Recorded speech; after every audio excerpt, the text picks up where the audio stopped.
What do you think about him stepping away from the World Championship? Are you a romantic about the World Championships? No, I'm not a romantic about anything, I don't think. I can't imagine what... dark. That went dark quickly. I don't think I'm sophisticated enough to be a romantic. I think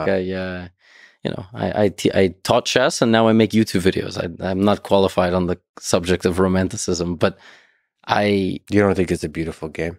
Chess? Yeah. No, I think it is a beautiful game. There you go. I got you. Yeah. Is that considered being a romantic? Yeah. I was seeing the beauty in the...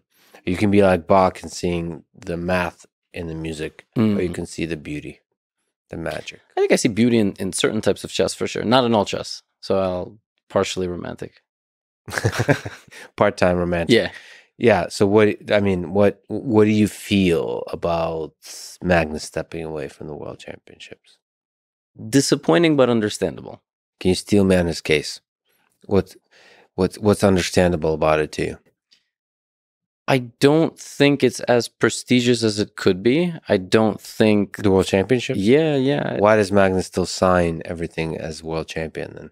That's a good point. That he did just put out a statement, and he did. But he does it everywhere else too. Does he really? Yeah, like world champion, right? World champion. I don't know. World champion, world chess champion. Maybe it's just because he won it, but he thinks that the journey to the top once again to maintain the status quo has lost its appeal.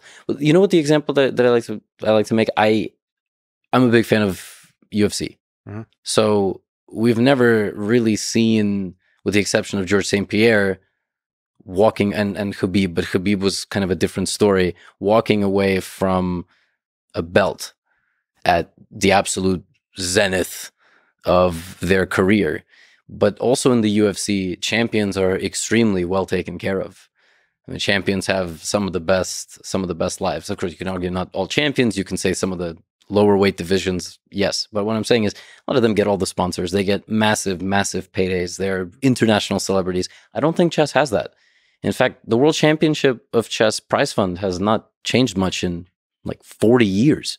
So you could probably make more money on YouTube. Yes. Playing not randos, but having fun and playing really challenging games, playing other super grandmasters, like an ad hoc events, or maybe a little bit organized events, but not the World Championship. Yeah. And still have a lot of fun, make a lot of money.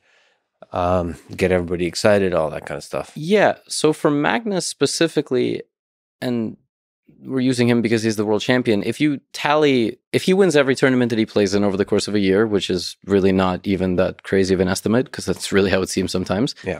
I don't know how much money that is. I haven't tallied, but if he dedicated an entire year to being managed on social media and doing various things and growing all his brands and getting sponsor deals, I think he would make 5 times more than being the world champion. Which is crazy. Yeah, but money isn't everything. I know, that's totally fair. Some people dedicate their whole life to winning the Olympics. Mm-hmm. The Olympics is an interesting one too, because like I didn't even watch the Olympics as carefully as I usually do. This year, me neither. It's really strange. I'm not sure why that is.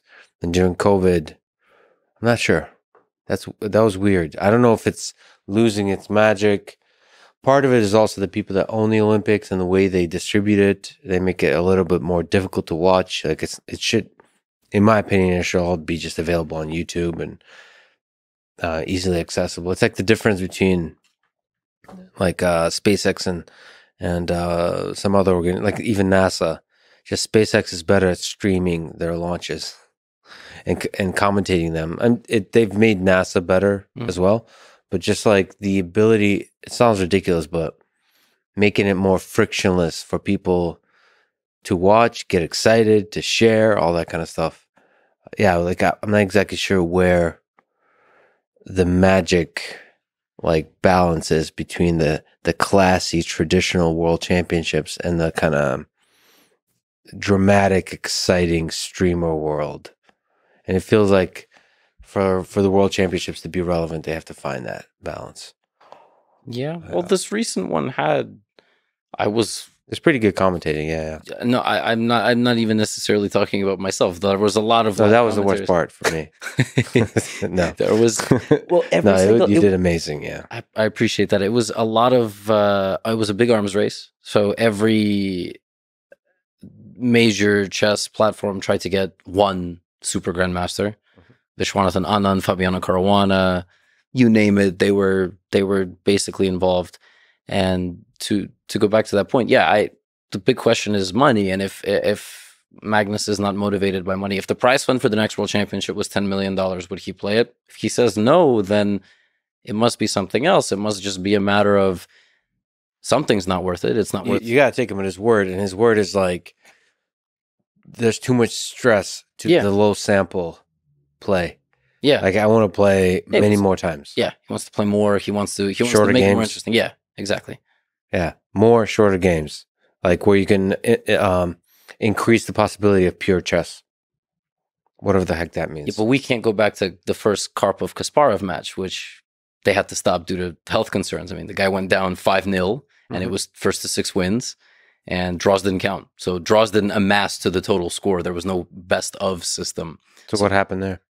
The match went something like 7-8 months. Kasparov started making a comeback after being down 5-0. He was 5-3, and they called it off. They said both players are in poor health conditions. Kasparov stormed down, yelled that this is a farce, but the match was 50 games long. Even more, maybe. I made a video, and I don't even remember how many games it was. It was so long.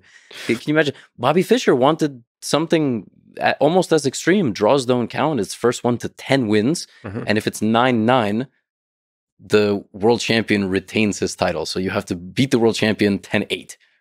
That's the only way. So you don't like that? Well, it's just grueling. I don't know. Maybe I like it for the YouTube recaps, but do I like it for the players? Do I like it for general public? No. Torture. Yeah, it's 3-4 hours, right? You imagine your favorite tennis match was 6 months long. What are we doing? Yeah. There's still a magic to the World Championship. I wish they could make it some interesting. They make it work somehow. But I think Magnus is really challenging FIDE and everybody else to step up and try to figure that out, which is great ultimately.